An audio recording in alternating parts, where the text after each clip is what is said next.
मामला ग्वालियर के देवरी कला गांव का है। पेशे से मजदूर 30 वर्षीय परीक्षित रावत, जो शराब का आदी था, वह शाम को अक्सर नशे में घर पहुंचता। घर में उसका 5 साल का बेटा, 7 साल की बेटी और 29 वर्षीय पत्नी बसंती है। बसंती को परीक्षित की शराब पीने की आदत पसंद नहीं थी, इसलिए जब भी वह शराब पीकर घर पहुंचता तो बसंती उसे टोकती। इस बात पर परीक्षित को गुस्सा आता और वह बसंती के साथ मारपीट करता। बसंती परीक्षित की इन हरकतों से बहुत परेशान थी। इसी दौरान उसकी जिंदगी में मनीष रावत नामक एक व्यक्ति का आना हुआ। 20 वर्षीय मनीष रावत बसंती के गांव का ही रहने वाला था और आईटीआई का स्टूडेंट था। करीब 1 साल पहले इनकी आपस में पहचान हुई और दोनों के बीच प्रेम हो गया। अब जब बसंती का पति घर पर नहीं होता, तब मनीष बसंती से मिलने उसके घर आने लगा। बसंती इस दौरान अपने बच्चों को बाहर खेलने भेज देती। इस तरह वक्त बीतता गया। रात में परीक्षित नशे में धुत घर आकर जब सो जाता, तब रात 11 बजे से सुबह 5 बजे तक वह अपने प्रेमी मनीष से फोन पर बात करती रहती, जिस वजह से वह सुबह देर से सोकर उठती, जिस वजह से परीक्षित उसके साथ मारपीट करता। हर दिन की तरह देर से जागने के कारण परीक्षित ने बसंती को एक तमाचा मार दिया। उसी दिन बसंती ने यह फैसला कर लिया कि अब उसे अपने पति के साथ नहीं रहना है। उसी दिन बसंती ने अपने प्रेमी मनीष को यह मैसेज भेजा कि इस बार इसके लिए करवा चौथ का व्रत नहीं रखना चाहती। मनीष बसंती के मैसेज का अर्थ समझ गया और दोनों परीक्षित को जान से मारने की योजना बनाने लगे। दोनों को सही वक्त का इंतजार था और योजना के हफ्ते भर बाद उन्हें मौका मिल गया। हत्या की योजना बनाने के बाद बसंती ने अपना फोन नंबर बदल लिया और नया नंबर एक्टिव कर लिया। इस दौरान मनीष और बसंती के बीच फोन पर कोई संपर्क नहीं हुआ।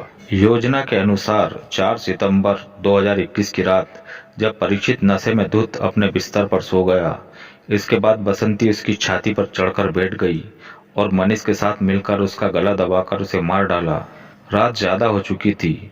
लाश को ठिकाने लगाने के लिए मनीष अकेला पर्याप्त नहीं था। तब बसंती ने लाश को चादर ओढ़ा दिया और वह भी उसके बगल में सोती रही, ताकि बच्चों को पता न चले कि उनके पिता मर चुके हैं। उसने बच्चों को बताया कि पापा सो रहे हैं।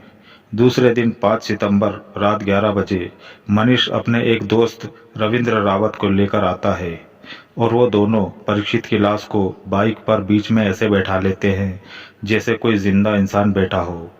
लाश को ठिकाने लगाने ले जाते समय रास्ते में एक बार लाश गिर जाती है, पर दोनों उस लाश को उठाकर वापस बाइक में बैठाकर 4 किलोमीटर दूर एक नहर में फेंक देते हैं। इसके बाद बसंती बेलगड़ा थाने में अपने पति की गुमशुदगी की रिपोर्ट दर्ज करवाती है। फिर ग्वालियर की चिनौर पुलिस को 6 सितंबर की सुबह पुरानी नहर में एक अज्ञात व्यक्ति की लाश मिलती है, जिसके दोनों हाथों में टैटू बने होते हैं।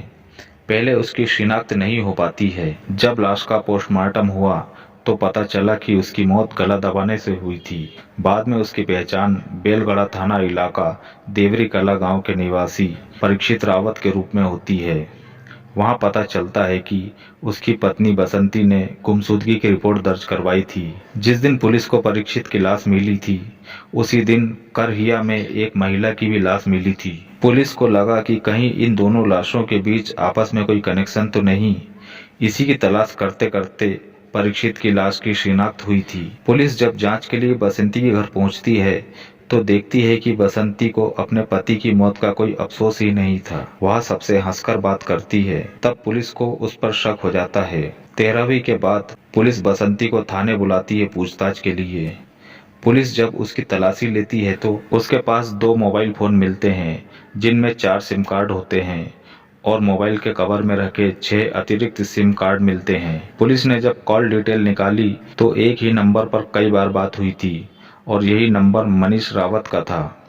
पुलिस ने जब उसे गिरफ्तार करके कड़ाई से पूछताछ की तो खुलासा हुआ कि परीक्षित की हत्या उसकी पत्नी बसंती और मनीष रावत तथा मनीष के दोस्त रविंद्र ने की थी। हत्या के 52 दिनों के बाद पुलिस ने पूरे मामले का खुलासा किया। बसंती को अपने किए पर कोई अफसोस नहीं है। सभी आरोपियों को कोर्ट में पेश किया गया, जहां से उन्हें जेल भेज दिया गया।